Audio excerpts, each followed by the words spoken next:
Hi, my name is Destiny Cooper, and this is my Summative blog reflection. So I'd like to start off by talking about what we talked about in blog one. In blog one, we kind of discussed management techniques, and this has really been insightful considering that I'm doing the MBA program management track. So it's kind of helpful to see and talk about this kind of thing.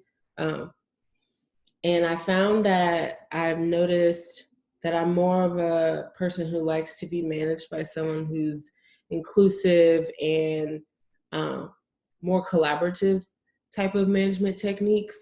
Um, so I aspire to be that type of manager in the workforce later on in life because I feel that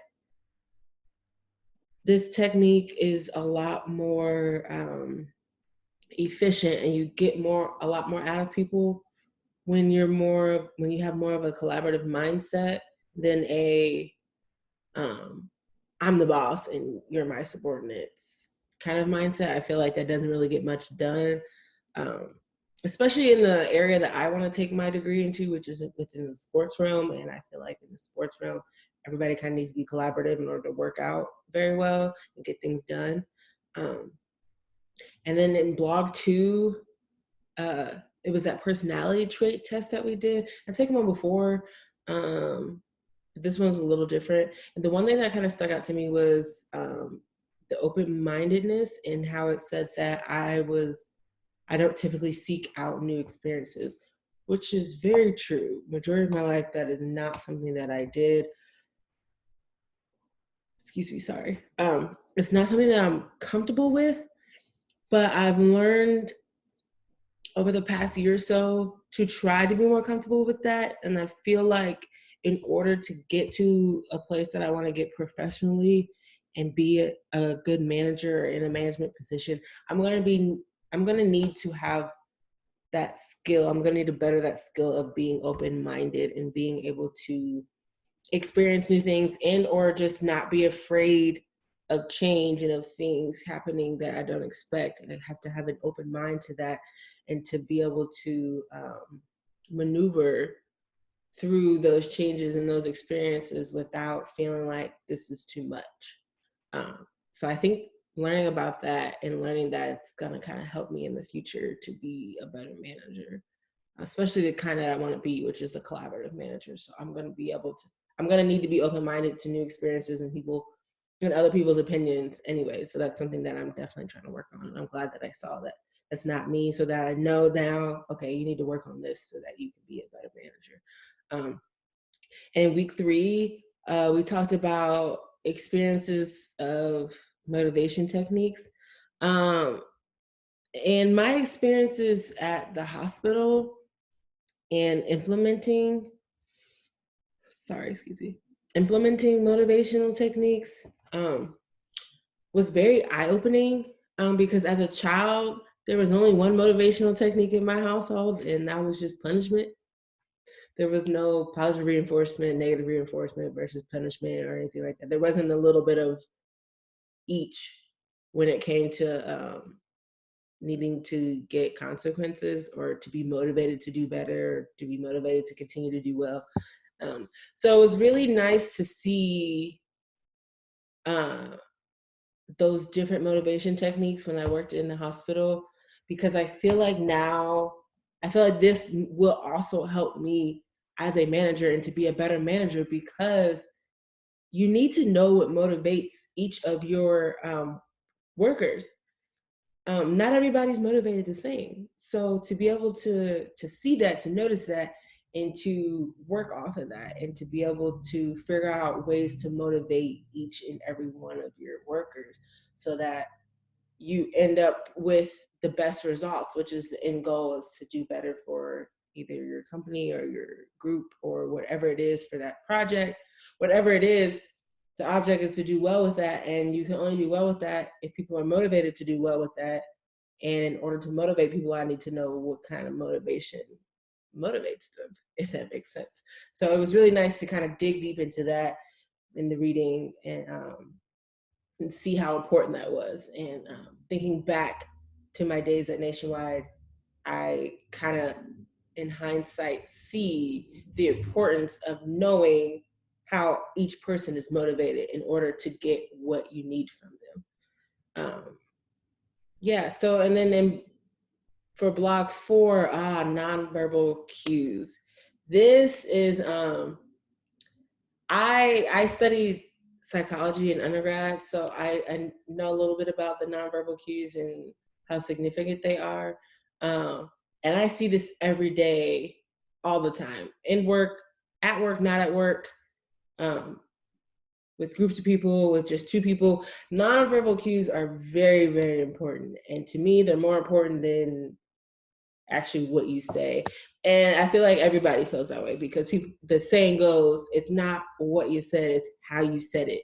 So I think everybody kind of looks at nonverbal cues as the real deal, as what you really are feeling versus what you actually say. And when it comes to working in a business or a company, and being in that managerial position, I think nonverbal cue, being able to read nonverbal cues and being able to know what nonverbal cues I'm giving off is very important because sometimes I have a face, they call it the RBF face, where I just kind of sit there, even though I'm not upset or ticked off at anybody, it kind of perceives that way. That's the nonverbal cue I'm giving off. And sometimes I don't know that. But not because I've been aware of it and notified of it, now I can fix it and to make sure that people aren't taking things that I'm doing and are saying in the wrong way. And I think that's very important as a manager, is to be able to know what verbal cues you're giving off and to make sure you're giving off the right verbal cues to relay the proper message that you're trying to relay. And also how to read verbal cues, and that everybody has different types of verbal cues, like sarcasm. I talked about that in the book, that somebody could be a sarcastic person, but if you don't know that, you take it as is and you read the situation completely wrong. So it's very important to know your own nonverbal cues that you give off and to be able to read other people's nonverbal cues and to know what they mean by it individually. And then we moved on to intercultural communications. I like this chapter and I like this subject that we talked about because, I mean, I've never talked about it before otherwise, but just reading it, I assumed it just meant between like US versus overseas, that type of cultural different communication. But no, it also means cultural in a experience type of way. And what I mean by that is my experience as an African American is going to be different than someone's experience as a Caucasian American or an Asian American or Hispanic American and so forth. And also my experiences as a woman is going to be different than a man or a trans woman or a transgendered man or anything like that. So in that sense, that's what it means by cultural communications and the difference between those cultures and how they communicate with one another. And I think that was kind of cool to see that and to learn that that's what that really meant, and that it wasn't just a one-track minded intercultural communication definition. It didn't just mean between the US and some other country. It means within the own company, the different cultural communications between a woman and a man, or between someone who's Black and someone who's white, or between someone who's young and someone who's old. So that was really cool to kind of dig deep into that and realize that where we talked about working in groups versus working alone. I always hated working in groups in undergrad. I really did. I preferred not to, but that was because of my shyness and how I just felt better doing work on my own, because I felt like, and it also came from the fact that I don't like working in groups because I didn't like having other people depend on me to get work done, because I know I can get my work done even if it's last minute, to be honest. To be honest, sometimes my best work comes when it's last minute. But I didn't want to have other people, like I didn't want to be the one to let other people down because I wasn't able to get the assignment done when they wanted it to get done. So if I'm working a group project and it's due next Friday, and my group people want to have it done by this Saturday, or a certain part of the project done by this Saturday. In my mind, I could wait till next Thursday and get it done if I absolutely needed to. And if I had other things to do, I can rely on myself to get it done if I needed to. But the fact that other people are depending on me to get it done at a certain time because that's what they prefer, that's the part I didn't like about group projects. And that's the part I hated, because I always like to be on my own time. I guess that's the way I can word it. But obviously this is something that I have learned that it's not always the best to work alone on projects. A lot of times in some of these classes, it's been actually very helpful to work in a group project, considering that I have other responsibilities as well. So it kind of takes the burden off of me to do every single thing. But also that you get more done when you have other people bouncing ideas off of each other, and things kind of, you put something in, someone says something about it, and it spits something better back, or whatever it may be.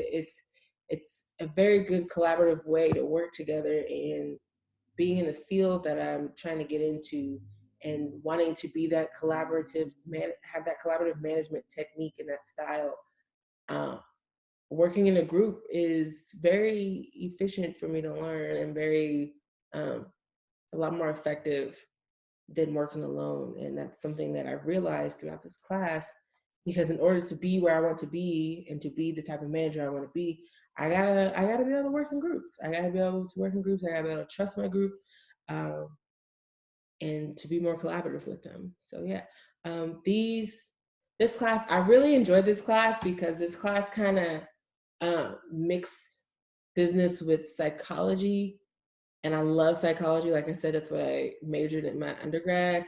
And I like seeing this side of the business, because before getting into this, I was thinking business is all like just numbers and this, and that. But to be able to see that there's a side where you can look into the people and the way they interact is so amazing. I love it. I'm glad I took this class and was able to learn all these different techniques and all these different what's the word I'm looking for?